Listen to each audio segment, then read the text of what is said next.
Filmmaker Oliver Stone and historian Peter Kuznick are promoting the release of their new series, Untold History of the United States, which premieres on Blu-ray and DVD.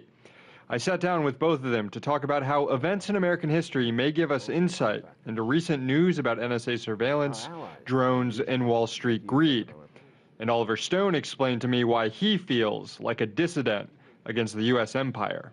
Oliver, Peter, thanks for sitting down with me. The news over the last few months is focused on the NSA, it's focused on drone warfare, American militarism, and poor economics here at home.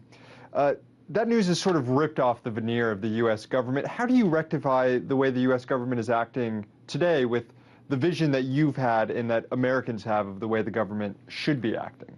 I don't.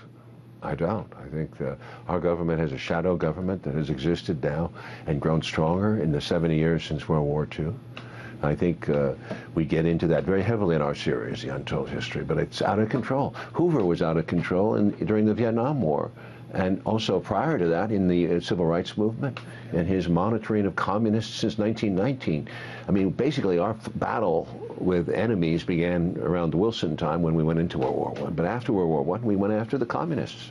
That was much more important to Hoover than any gangsters or corruption in our unions and mafias. And he didn't care about that. He cared about communism. That was somehow the deadly enemy for him. That would disrupt the American way of life. On this issue of Hoover, it's pretty well known that when he was head of the FBI, Hoover had dirt on pretty much everyone, from members of Congress to members of the media, everyone. And some have argued that he had blackmail power over essentially everyone because of this. Given what we know about the NSA spying on everyone, not just for national security reasons, but also for diplomatic reasons, economic reasons, has the NSA become the new FBI? The NSA makes the FBI look like amateurs, just like the NSA makes the Stasi, these German secret police, look like amateurs. The Stasi's motto was to know everything about everybody. They couldn't do it. They were bumblers. But you look at the NSA, they really now have the capability to know everything about everybody. And they're doing that. The fact that they've got all this information and it's stored and they can tap it whenever they want means that any kind of political freedom in this country is very, very tenuous. This is not the way democracy operates. It gives our executive and police branch, our security branch, enormous power because we don't know what they have, and fear is a result. This conversation, every conversation is in the end, can be monitored, and that's to say, it's not listened to at the time. It's millions and billions of conversations, but we fear that in the future, with also increasing technology, they'll go back and they'll ferret out every little last word if necessary, and every conversation. So everything is on the table. There is no privacy. It is terrifying as a concept. In your series, you praise Henry Wallace. He's the very progressive former vice president of Franklin Roosevelt. And he wrote an op-ed in 1944 in the New York Times on American fascism. And I want to read you a quote he said. "If we define an American fascist as one who, in cases of conflict, puts money and power ahead of human beings, then there are undoubtedly several million fascists in the United States. There are probably several 100,000 if we narrow the definition to include only those who in their search for money and power are ruthless and deceitful." What do you make of that definition? And given the American government's obsession with wealth creation, do we have an American fascism problem? Wallace said that explicitly at one point. In 42, he says America's fascists are those people who think Wall Street comes first and the American people second. Today we call them Democrats and Republicans, right? This is the heart of both parties, which is why there's so little difference between them. That's why if you take a long view of American foreign policy, more so than domestic policy, there's very little difference between the Democrats and Republicans. Militarism and corporatism together. That's what runs this country. But aren't all these things, from drones to surveillance, to even austerity economics, don't they all come down to a problem of American empire?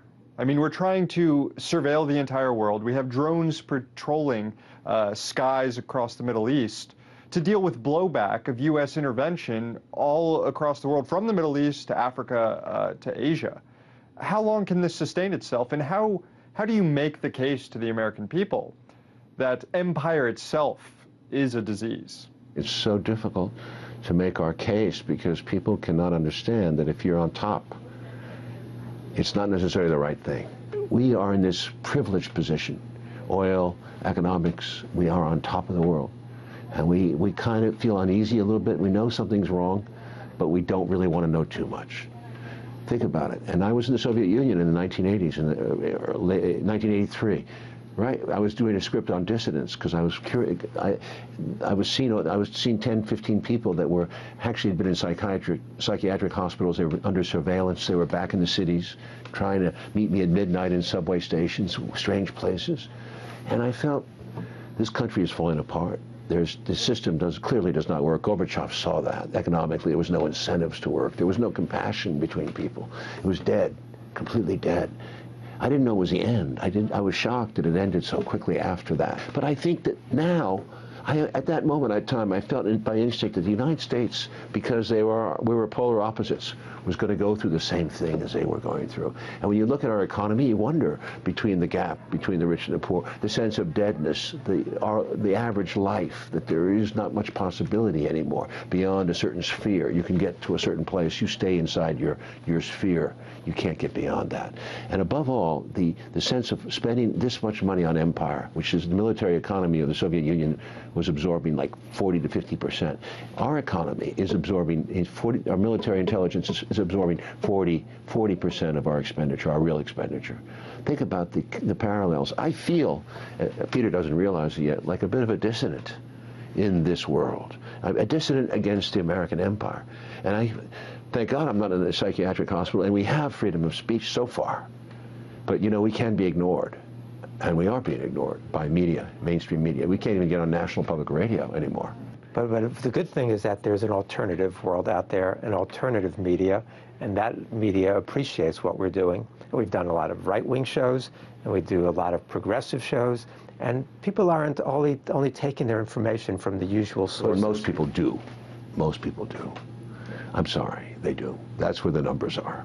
I think something's going to happen. The curve of the ball could break differently. History has shown us that. I think something is going to happen. I just feel it before I go. So it's going to be within the rest of my lifetime. And you don't know when it's going to happen. They had no idea what set off Arab Spring. A Tunisian street vendor was humiliated one time too many, set himself ablaze, and the Middle East exploded. And the United States can be the same. Oliver, Peter, thanks so much. Thank you very much, Sam. Thank you so much. Good luck being a dissident. Thank you.